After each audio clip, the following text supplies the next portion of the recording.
السلام علیکم ورحمۃ اللہ وبرکاتہ۔ الحمد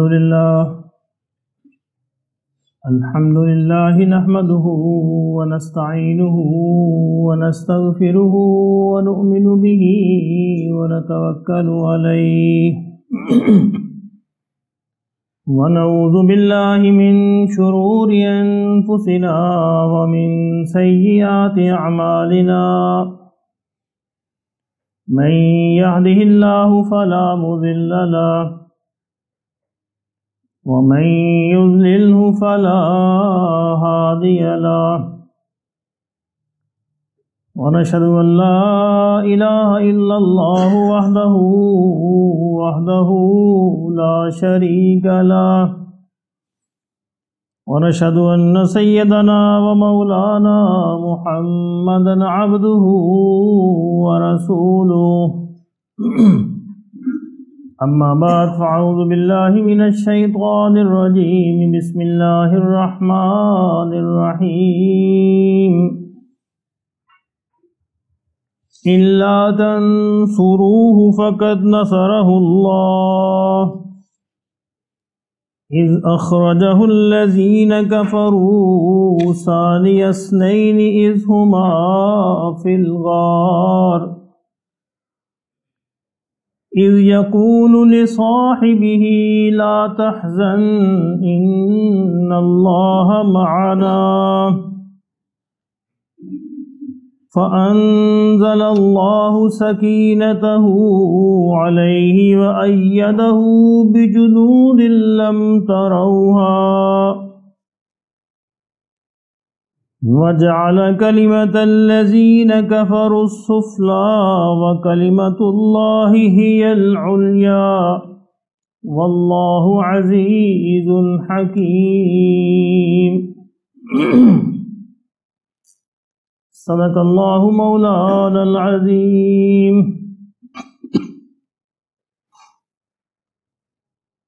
الہی پھر صدیق سا ایمان پیدا کر،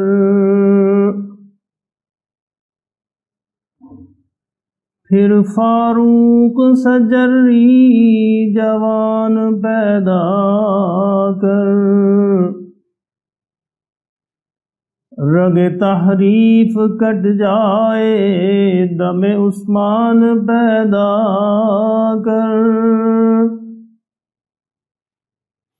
میرے مولا علی المرتضی شیر خدا کی آن پیدا کر۔ حضرات محترم، آج 24 جمادی الثانی ہے۔ 22 جمادی الثانی وہ تاریخ ہے جب خلیفہ اول سیدنا ابوبکر صدیق رضی اللہ تعالی عنہ اس جہان فانی سے رخصت ہوئے۔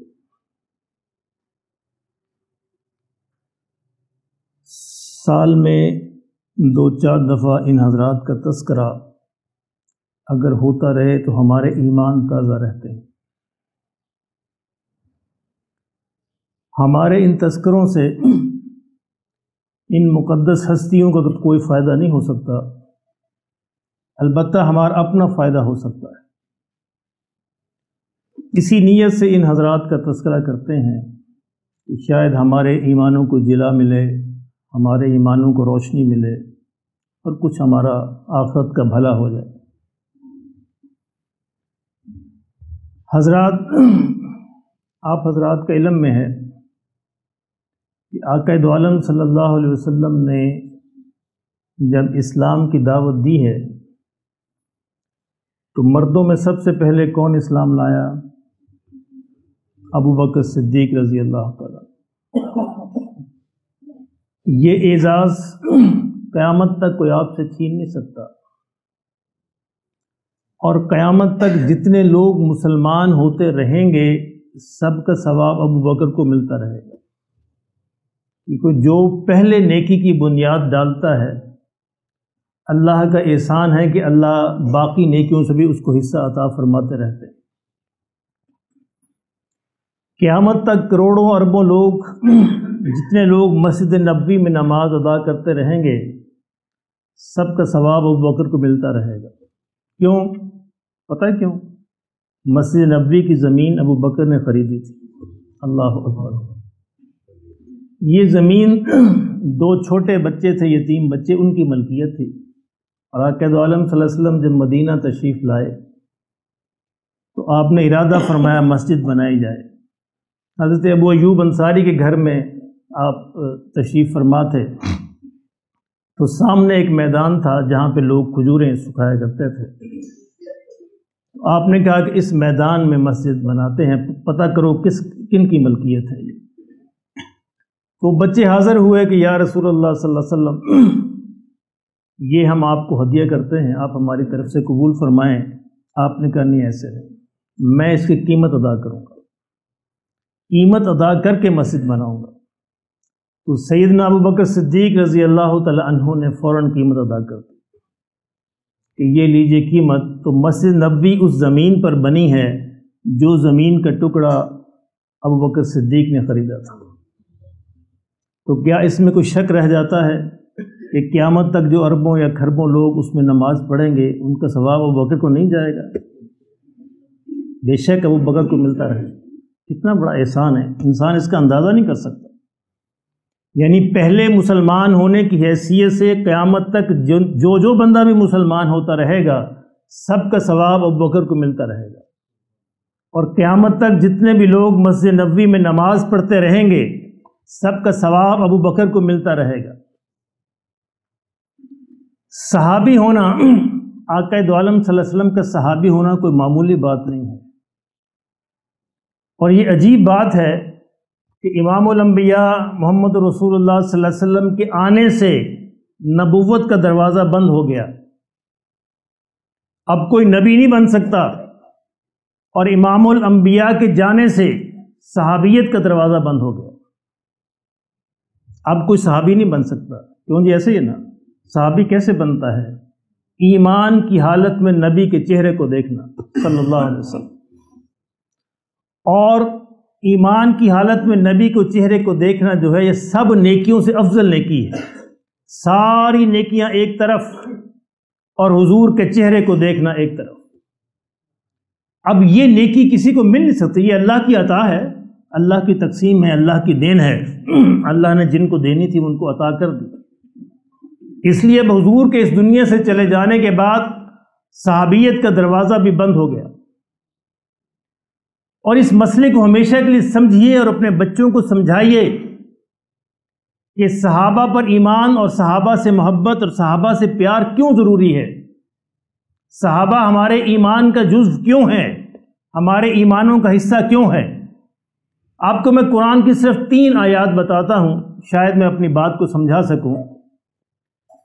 سورہ بقرہ ہے، سورہ بقرہ میں اللہ رب العزت نے ارشاد فرمایا، قُلْ مَنْ كَانَ عَدُوًّا لِجِبْرِيلَ فَإِنَّهُ نَزَّلَهُ عَلَى قَلْبِكَ، کہ آپ ان سے فرما دیجئے کہ جو جبریل کا دشمن ہو، تو جبریل تو وہ ہیں کہ جنہوں نے اللہ کے حکم سے اس قرآن کو آپ نے سینے پہ نازل فرمایا ہے۔ من کان عدوا للہ وملائکتہ ورسلہ وجبریل ومیکال فإن اللہ عدو للکافرین، کہ جو کوئی دشمن ہو جبرائیل کا، ملائکہ کا، رسولوں کا، میکائیل کا، فرشتوں کا، تو اللہ ان کا دشمن ہے۔ اب دیکھیے، یہ اعتراض کیا تھا یہود نے جبرائیل پہ۔ یہود نے یہ کہا تھا مسلمانوں سے، تم پر وحی کون لے کے آتا ہے تمہارے نبی پر؟ کہ جبرائیل لے کے آتے ہیں۔ ان کہ جبرائیل لے کے آتے ہیں تو جبرائیل تو ہمارا دشمن ہے، تو پھر تو ہم اس کی بات نہیں مانتے۔ اب یہود نے اعتراض کیا جبرائیل پر، جبرائیل کو جواب دینا چاہیے تھا۔ جواب کون دے رہا ہے؟ اللہ رب العزت، کہ جو جبرائیل کا دشمن ہے وہ میرا بھی دشمن ہے، تو جبرائیل کا دشمن ہے وہ میرا بھی دشمن ہے۔ اعتراض ہے جبرائیل پر، جواب دے رہے ہیں اللہ رب العزت، ایک ہستی جبرائیل۔ آگے دیکھیے، یہود کفار نے اعتراض کیا نبی اکرم صلی اللہ علیہ وسلم پر، معاذ اللہ ہمارے منہ میں خاک کہ یہ تو مجنون ہیں، یہ تو جادوگر ہیں۔ اب یہ اعتراض ہے رسول اللہ صلی اللہ علیہ وسلم پر، جواب دینا چاہیے تھا رسول اللہ صلی اللہ علیہ وسلم کو۔ جواب کون دے رہا ہے؟ اللہ رب العزت فرماتے ہیں نون والقلم وما یسطرون ما انت بنعمت ربک بمجنون، تیرے رب کی نعمت کی قسم کہ یہ مجنون نہیں ہے۔ وَإِنَّ لَكَ لَأَجْرًا غَيْرَ مَمْنُونٍ وَإِنَّكَ لَعَلَىٰ خُلُقٍ عَظِيمٍ۔ جب سوال کیا، اعتراض کیا حضور پر، جواب دیا اللہ رب العزت نے۔ دو باتیں ہو گئیں، جبرائیل پہ اعتراض کیا، جواب دیا اللہ رب العزت نے، حضور صلی اللہ علیہ وسلم پر اعتراض کیا، جواب دیا اللہ رب العزت نے۔ اب تیسری بات سنیے، اللہ رب العزت نے فرمایا کہ لوگوں ایمان لاؤ جس طرح یہ صحابہ ایمان لائے ہیں، ایمان لاؤ جس طرح محمد صلی اللہ علیہ وسلم کے یہ ساتھی ایمان لائیں۔ اس سے مراد صحابہ تھے، یہ ساتھی۔ تو لوگوں نے کہا، کفار نے کہا کہ ہم ان بیوقوفوں کی طرح ایمان لے آئیں، معاذ اللہ، اعتراض کیا۔ وَإِذَا قِيلَ لَهُمْ آمِنُوا كَمَا آمَنَ النَّاسِ، جب ان سے کہا جاتا ہے ایمان لاؤ جس طرح یہ لوگ ایمان لائے، قالوا، تو کہتے ہیں اَنُؤْمِنُ كَمَا آمَنَ السُّفَهَاءُ، کہ ہم اس طرح ایمان لائیں جس طرح یہ بیوقوف ایمان لائیں۔ اب صحابہ کو کہا بیوقوف، اعتراض کیا صحابہ پر، جواب کون دیتا ہے؟ الا انہم ہم السفہاء، لوگوں یہ جان لو کہ یہ بیوقوف ہیں کہنے والے۔ یعنی اعتراض کیا تھا صحابہ پر، جواب دینا چاہیے تھا صحابہ کو، جواب کون دے رہا ہے؟ اللہ رب العزت۔ تو تین ہستیاں میں نے آپ کو بتائیں جن میں قرآن وہ ہستیاں جواب نہیں دے رہی، اللہ جواب دے رہے ہیں۔ جبرائیل پہ اعتراض ہوا، جواب کس نے دیا؟ اللہ نے۔ آقا دو عالم صلی اللہ علیہ وسلم پہ اعتراض ہوا، جواب کس نے دیا؟ اللہ نے۔ صحابہ پہ اعتراض ہوا، جواب کس نے دیا؟ اللہ رب العزت نے۔ اب یہ کیوں ضروری تھا؟ اس لیے کہ دین نازل ہو رہا تھا، یہ دین تک پہنچانے کا ذریعہ ہے۔ اللہ سے دین لے کر محمد صلی اللہ علیہ وسلم تک پہنچانے کا ذریعہ کون ہے؟ جبرائیل۔ اگر اس پہ شک آ جائے کہ جبرائیل معاذ اللہ کو خیانت کر سکتے ہیں تو دین سارا مشکوک ہو گیا نا۔ تو جبرائیل کے اعتراض کا جواب دیتے ہیں اللہ کہ یہ امین ہیں، یہ امانت دار ہیں، یہ دیانت دار ہیں، اس کی سچائی میں کوئی شک نہیں۔ اب جبرائیل سے دین پہنچایا ہے حضور صلی اللہ علیہ وسلم تک، یعنی جبرائیل نے دین پہنچایا ہے حضور صلی اللہ علیہ وسلم تک۔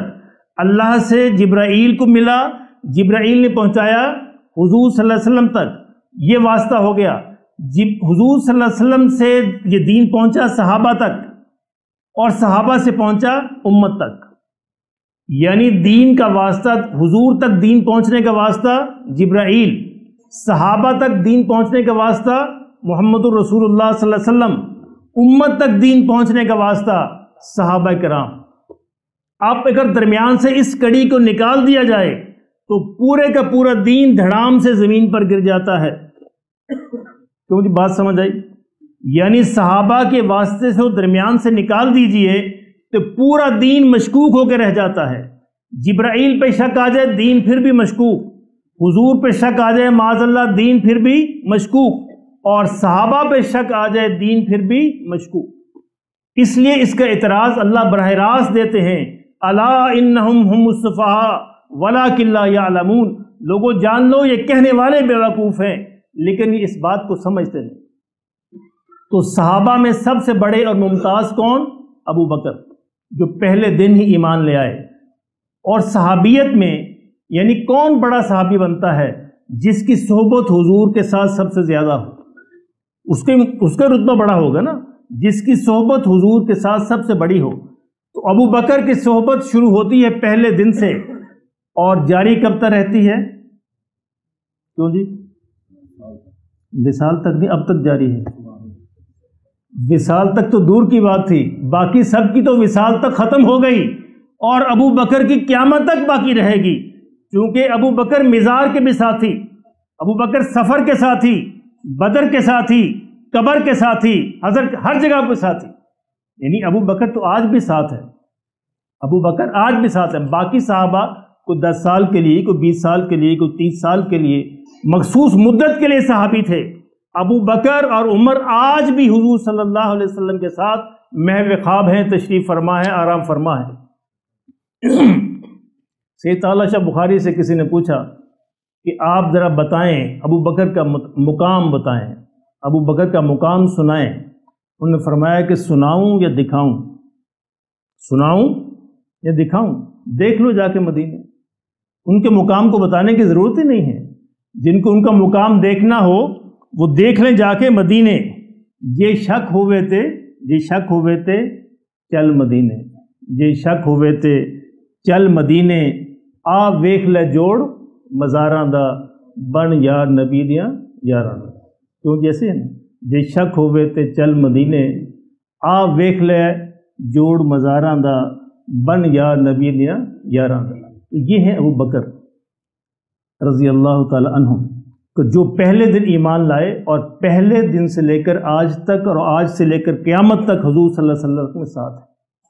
آقا دو عالم صلی اللہ علیہ وسلم نے ارشاد فرمایا، حضور تشریف لا رہے تھے مسجد نبوی میں، ایک طرف ابو بکر تھے، ایک طرف عمر تھے۔ آپ نے دونوں کے ہاتھوں کو پکڑا ہوا مسجد میں داخل ہوئے۔ صحابہ یہ دیکھ کر خوش ہوئے کہ کیا خوبصورت منظر ہے۔ تو حضور نے فرمایا صلی اللہ علیہ وسلم، قیامت کے دن بھی ہم ایسے ہی اٹھیں گے، ایک طرف ابو بکر ہوں گے اور ایک طرف عمر ہوں گے، قیامت میں ہم ایسے ہی اللہ کے حضور پیش ہوں۔ تو یہ اعزاز جو ہے، کوئی چاہے نہ چاہے، یہ اعزاز اب کوئی چھین نہیں سکتا، یہ اللہ نے جس کو دینا تھا دے دیا۔ تو یہ ابو بکر رضی اللہ تعالیٰ عنہ اور باقی جو صحابی ہیں، جتنے بھی صحابی ہیں، وہ خود کوئی کہہ دے میں صحابی ہوں، ہم مان لیتے ہیں۔ حضور کہہ دیں کہ یہ میرا صحابی ہے، ہم مان لیتے ہیں۔ باقی صحابہ کہہ دیں کہ یہ صحابی ہیں، ہم مان لیتے ہیں۔ لیکن جب ابو بکر کی باری آتی ہے تو اللہ خود کہتے ہیں کہ یہ حضور کے صحابی ہیں، یعنی ابو بکر کو صحابی کا خطاب اللہ خود عطا فرماتے ہیں۔ یہ جو آیت میں نے آپ کے سامنے تلاوت کی ہے، اذ ہما فی الغار اذ یقول لصاحبہ، جب نبی اپنے ساتھی صحابی سے کہہ رہے تھے لا تحزن ان اللہ معنا، پورے قرآن مجید میں صحابی کا خطاب اللہ سے اگر کسی کو ملا ہے تو وہ ابو بکر ہیں رضی اللہ تعالی عنہ۔ اور ابو بکر ایسی ہستی ہیں کہ جن کی چاروں نسلیں مسلمان ہیں۔ ابو بکر خود مسلمان، ابو بکر کے والدین مسلمان، اب مسلمان تو ہیں ہی، جن کی چاروں نسلیں صحابی ہیں۔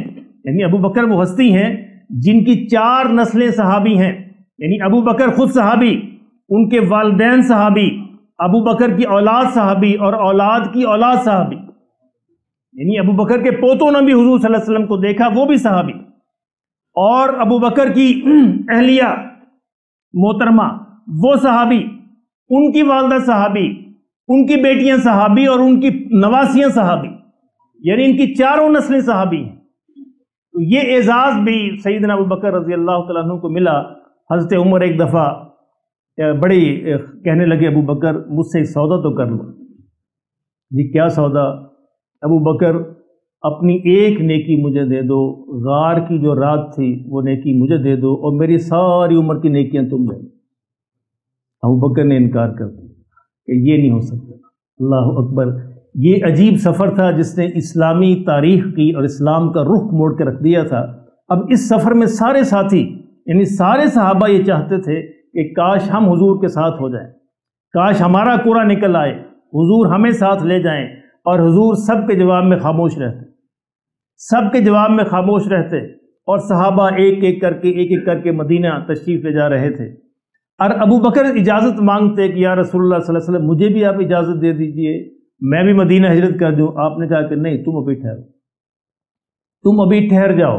اور ابو بکر کے دل میں امید تو تھی کہ شاید میرا قرآ آ جائے، میرا نام لگ جائے، اس لیے اسی نیت سے 2 خاص اونٹنیاں پالی تھیں۔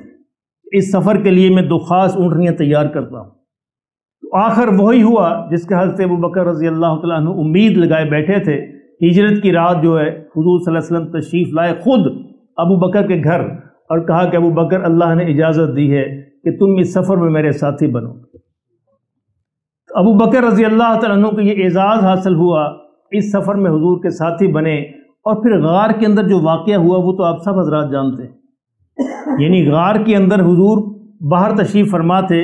ابو بکر نے کہا کہ یا رسول اللہ صلی اللہ علیہ وسلم پہلے مجھے جانے دیجیے، میں ذرا صفائی کر لوں، دیکھ لوں کوئی موذی جانور نہ ہو، اندر گئے، صفائی کی، ساری بلیں بند کی، سوراخ بند کیے، 2 سوراخ رہ گئے، 2 سوراخ رہ گئے، ان پہ اپنی ایڑیاں رکھ دی۔ اب کپڑے تو ملے نہیں، باقی سارے بند ہو گئے، ایڑیاں رکھ کر حضور صلی اللہ علیہ وسلم آرام فرما ہوئے، ابو بکر کے گود میں سر رکھا اور حضور صلی اللہ علیہ وسلم سو گئے۔ اب ابو بکر جاگ رہے ہیں، کوئی موذی جانور نہ آ جائے، کوئی نقصان نہ پہنچا دے، لیکن سانپ نکلا اور سانپ نے ڈسا ابو بکر کی ایڑی پر، ایڑی نہیں ہلائی، معاذ کہ حضور کی آنکھ نہ کھل جائے، ایسا نہ ہو کہ حضور کی آنکھ کھل جائے۔ سانپ نے ڈسا، لیکن تکلیف ہوئی، ظاہر ہے تکلیف سے آنسو نکلے، ابو بکر کے آنسو حضور کے چہرے پہ گرے۔ یہ اعزاز بھی ابو بکر کو حاصل ہے کہ جس کے آنسو حضور کے رخساروں پہ گرتے ہیں، اللہ اکبر۔ اور یہ اعزاز بھی ابو بکر کی بیٹی کو حاصل ہے کہ جس کی گود میں حضور کا سر ہے اور دنیا سے تشریف لے جاتے ہیں۔ اور یہ اعزاز بھی ابو بکر کی بیٹی کو حاصل ہے کہ جس کا حجرہ، جس کا کمرہ قیامت تک کے لیے حضور کی آرام گاہ ہے۔ حضرت عائشہ کا حجرہ ہے نا، جہاں آرام فرما ہے حضور صلی اللہ علیہ وسلم بھی، ابو بکر بھی اور عمر بھی۔ جب آنسو نکلے تو حضور صلی اللہ علیہ وسلم کی آنکھ کھلی، پوچھا کہ ابو بکر کیا ہوا؟ کہا کہ یا رسول اللہ، لگتا ہے کسی موذی جانور نے کاٹ لیا ہے۔ آقا دو عالم صلی اللہ علیہ وسلم نے اپنا لعاب دہن نکالا اور ابو بکر کی ایڑی پہ لگایا، فوراً آرام آ گیا۔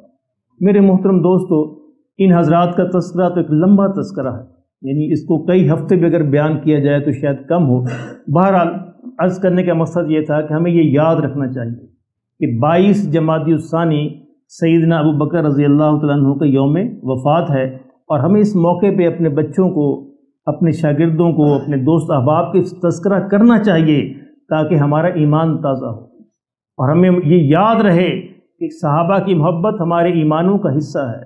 صحابہ کی محبت کے بغیر ہمارا دین مکمل نہیں ہوتا، کیونکہ اگر صحابہ پہ شک آ جائے تو پورے کا پورا دین جو ہے مشکوک ہو کے رہ جاتا ہے۔ یہ سارا دین جن واسطوں سے ملا ہے، جن ذریعوں سے ملا ہے، ان میں جبرائیل ہیں، ان میں محمد رسول اللہ صلی اللہ علیہ وسلم، اور ان میں صحابہ ہیں، اور ان تینوں کی اللہ کا قرآن گواہی دے رہا ہے۔ یہ تینوں امانت دار ہیں، تینوں امین ہیں، تینوں دیانتدار ہیں، تینوں سچے ہیں۔ اس لیے ان تینوں پر اسی طرح ایمان رکھنا اور اسی طرح محبت رکھنا جو ہے، یہ ہمارے ایمانوں کا حصہ ہونا چاہیے۔ جب حضور صلی اللہ علیہ وسلم اس دنیا سے تشریف لے گئے تو یہ ایسا ایک موقع تھا کہ آپ حضرات جانتے ہیں کہ بڑے بڑے صحابہ جو ہے وہ اپنا جو ہے توازن یعنی کھو بیٹھے، ان کو سمجھ نہ آئی کہ بات کیا ہو گئی، یہ کیا ایسا حادثہ پیش آ گیا، حتیٰ کہ سیدنا عمر رضی اللہ تعالیٰ عنہ کہنے لگے کہ نہیں، حضور صلی اللہ علیہ وسلم فوت نہیں ہوئے، ابھی یہ واپس آ جائیں گے، ابھی اللہ کے پاس گئے ملنے، واپس آ جائیں گے، اور تلوار لے کے کھڑے ہو گئے کہ جو یہ کہے کہ حضور فوت ہو گئے میں اس کا سر اڑا دوں گا۔ اب سارے لوگ پریشان کہ کیا کیا جائے، ایسے میں ابو بکر کھڑے ہوئے، ایک ابو بکر کھڑے ہوئے، کہا کہ عمر، تم جانتے نہیں کہ محمد صلی اللہ علیہ وسلم بھی اللہ کے رسول تھے؟ وما محمد الا رسول قد خلت من قبلہ الرسل، قرآن کی یہ آیت پڑھی کہ محمد صلی اللہ علیہ وسلم اللہ کے رسول تھے، ان سے پہلے بھی رسول گزر چکے، اگر یہ دنیا سے تشریف لے جائیں تو کیا تم پھر جاؤ گے دین سے؟ حضرت عمر کہتے کہ مجھے یوں لگا جیسے یہ آیت آج ہی نازل ہوئی، مجھے ہوش آ گیا، اور اس موقع پر حضرت ابوبکر نے فرمایا کہ لوگوں یہ جان لو، لوگوں اس بات کو سمجھ لو، جو اللہ کی پرستش کرتا تھا اللہ آج بھی زندہ ہے، اس کو کبھی موت نہیں آئے گی، اور جو محمد صلی اللہ علیہ وسلم کی پرستش اور عبادت کرتا تھا وہ جان لے کہ محمد صلی اللہ علیہ وسلم فوت ہو گئے۔ یعنی اتنی محبت کے باوجود اپنے ایمان کو بچانا اور دین کو بچانا اور اس امت کا شیرازہ بکھرنے سے بچانا، یہ ابو بکر ہی سے حصہ ہے۔ یعنی ابو بکر رضی اللہ تعالیٰ عنہ کو جب یہ کہا گیا کہ لوگوں نے زکوٰۃ دینے سے انکار کر دیا، آپ ان کے خلاف نرمی کیجئے، آپ ان کے خلاف فوج کو نہ بھیجئے، آپ ان کے خلاف جہاد نہ کیجئے، ابو بکر رضی اللہ تعالیٰ عنہ کھڑے ہوئے اور کہا کہ لوگوں یہ بات سن لو، اگر یہ لوگ حضور صلی اللہ علیہ وسلم کے زمانے میں زکوٰۃ کا ایک اونٹ دیتے تھے اور ساتھ اس کی ایک رسی بھی دیتے تھے، اونٹ اور اس کی رسی، آج اگر یہ اونٹ دیں اور رسی دینے سے انکار کر دیں، ابو بکر پھر بھی ان کے خلاف جہاد کرے گا۔ اور کیوں جہاد کرے گا؟ کیونکہ یہ ہو نہیں سکتا کہ ابو بکر زندہ ہو اور حضور کا کوئی حکم ٹوٹ جائے۔ یہ کیسے ہو سکتا ہے کہ ابو بکر زندہ ہو اور حضور کا یا اللہ کا ایک حکم ٹوٹ جائے؟ یہ ممکن نہیں ہے، تو میں تو ان کو خلاف جہاد کروں گا۔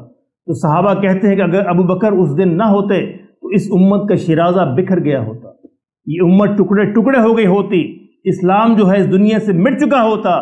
تو اللہ رب العزت نے حضور کے بعد صلی اللہ علیہ وسلم ابو بکر رضی اللہ تعالیٰ عنہ کا ذریعہ بنایا، امت کا شیرازہ بکھرنے سے بچایا، اس امت کو متحد رکھا، اور اسلام کو پھر از سر نو جو ہے دوبارہ رونق بخشی اور دوبارہ عزت اور عظمت بخشی۔ اللہ پاک ان صحابہ کی محبت جو ہے ہمیں نصیب فرمائے، اور ہمیں ہمیشہ یہ یاد رکھنا چاہیے کہ اگر کبھی پھر شک ہو جائے، ایک دفعہ پھر آپ کو سنا دیتا ہوں، جے شک ہوئے تے چل مدینے، اس کو یاد رکھیں، جے شک ہوئے تے چل مدینے، آ ویکھ جوڑ مزاراں دا، بن یار نبی دیاں یاراں دا۔ اللہ ہمیں نصیب فرمائے، سنت ادا فرمائے۔